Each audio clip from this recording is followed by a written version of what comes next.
So more common than positioning is repositioning, because if you haven't invented a category and you're unhappy with your current status, you need to reposition.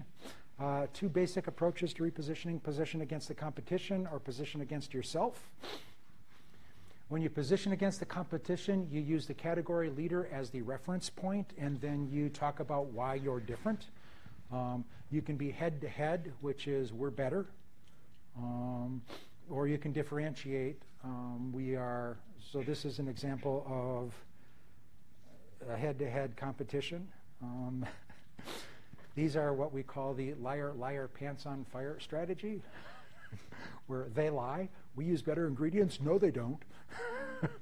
Our pizza tastes better. No, it doesn't. But again, both, what is this, Domino's, I recognize by the color, and Papa John's are positioning themselves as pizza that tastes good. So they're going head-to-head.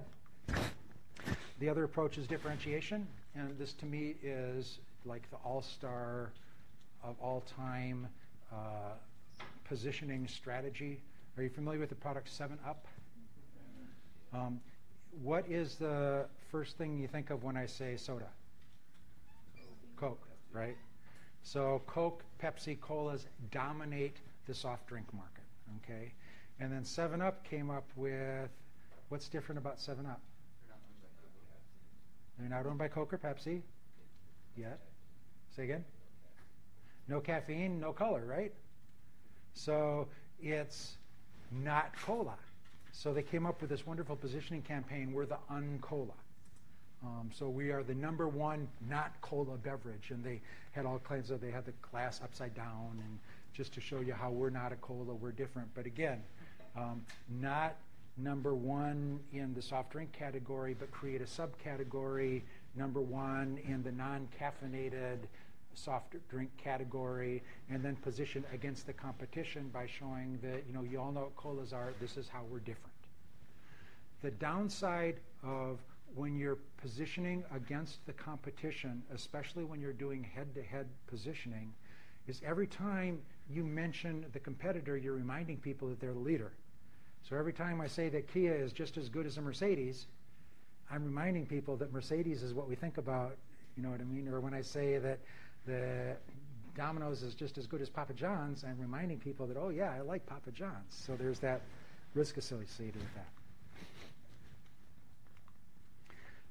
And the other approach is to reposition against yourself. What happens if your initial positioning failed? And I have here 2 examples from before you were born. Because that's the last time I paid attention to television commercials. You familiar with the light beer category? Okay. When light beer came out originally, it was positioned as a diet beer, because you take out some of the alcohol and you take out some of the calories with it. So remember we talked about heavy users, and for people who drink beer, especially session beers, how important is the calorie content of the beer that I'm drinking, along with the wings and the chips and the dip and the does it really matter? So it originally was positioned as a diet beer, went nowhere. And then came up with a genius, they repositioned it as a light beer, tastes great, less filling, I can drink more, and now light beer outsells regular beer as a category. But again, our original positioning was diet beer, nobody wants to buy diet beer, reposition as less filling, you can drink more of this, and takes off like hotcakes. The other one, this was just, I remember these commercials as a child, Prel shampoo. And what is the #1 ingredient in shampoo? Put my hand on. What's the #1 ingredient in any shampoo? Water.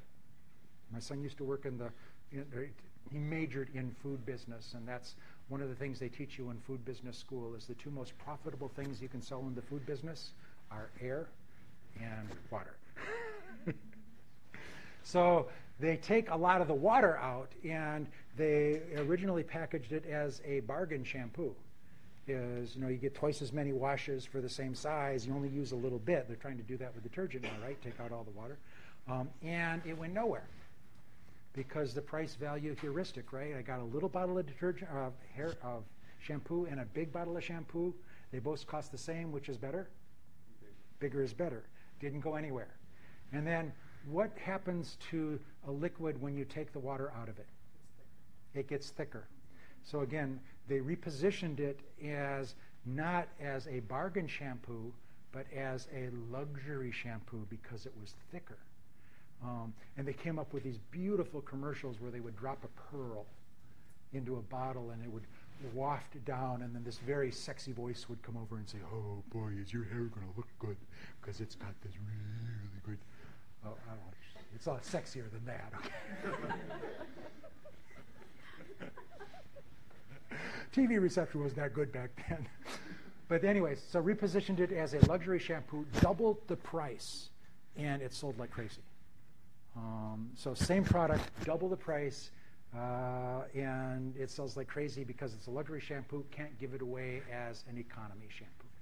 So again, repositioning, if the initial positioning doesn't work out, then you need to move to a different position, and these are examples of success stories. Anybody think of any other products that have been successfully repositioned? Cars. Like? Look at Chevy Suburban and Cadillac Escalade. Okay, what was their original position?